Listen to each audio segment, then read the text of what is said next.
അധികം ആരും കേട്ടിട്ടില്ലാത്ത ഒരു പേരാണെന്ന് തോന്നുന്നു സയാറ്റിക്ക എന്ന് പറയുന്നൊരു രോഗാവസ്ഥ. അപ്പോൾ അത് നമ്മുടെ എങ്ങനെയാണ് ഉണ്ടാവുന്നത്? നമ്മുടെ ആയുർവേദത്തിൽ ഇതിന് പൂർണ്ണമായിട്ടും സൈഡ് എഫക്റ്റ് ഒന്നും ഇല്ലാതെ ആ ഒരു ട്രീറ്റ്മെന്റിലൂടെ പൂർണ്ണമായിട്ട് മാറ്റാനായിട്ട് സാധിക്കുമോ ഈ ഒരു അസുഖം? സയാറ്റിക്ക എന്ന് പറയുന്നത് സയാറ്റിക് നെർവ്, നമ്മുടെ ഈ നട്ടലിൻ്റെ അകത്തൂടെ പോകുന്ന ഒരു നെർവാണ്. അതിൽ നമ്മുടെ ഏകദേശം ലംബാർ പോർഷനിൽ വെച്ചിട്ട് ഈ നമ്മളെ നട്ടലിൻ്റെ ഏറ്റവും താഴ്ഭാഗത്ത് വെച്ചിട്ട് അത് ഔട്ട് ചെയ്യുന്നു.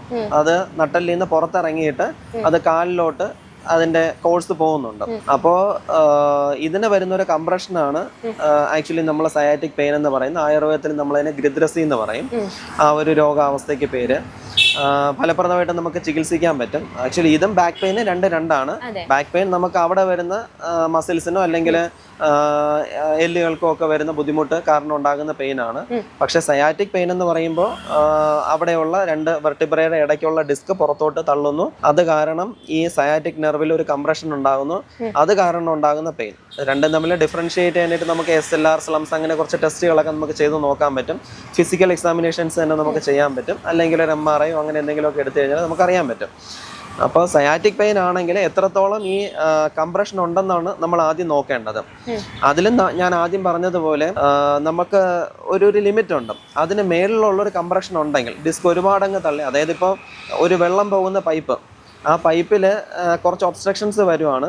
ബാക്കിയുള്ള സ്ഥലത്തൂടെ വെള്ളം എങ്ങനെയെങ്കിലും പൊക്കോണ്ടിരിക്കുന്നു.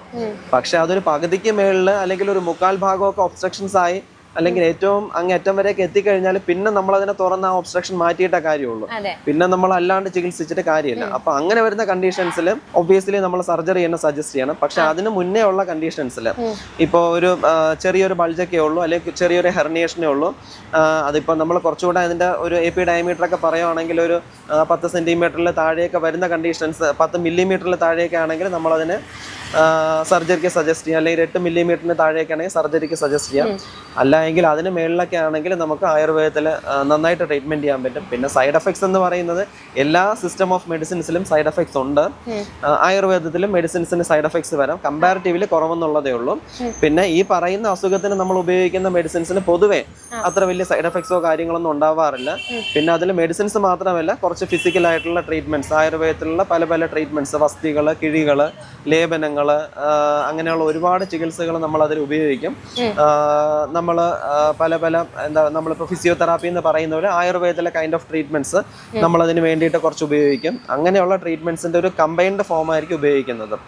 അത് വെച്ചിട്ടാണ് നമ്മൾ ചികിത്സ ചെയ്യുന്നത്. അത്യാവശ്യം നമുക്ക് നല്ല റിസൾട്ട് ഉണ്ടാകുന്ന ഒരു മേഖലയാണ് ഈ പറയുന്ന ബുദ്ധിമുട്ട് സയാറ്റിക്ക പെയിൻ വരുന്ന പേഷ്യൻസിനുള്ളത്. എക്സ്ട്രീം വരുവാണെങ്കിൽ മാത്രം നമുക്കൊരു റെഫറൻസ് വരും.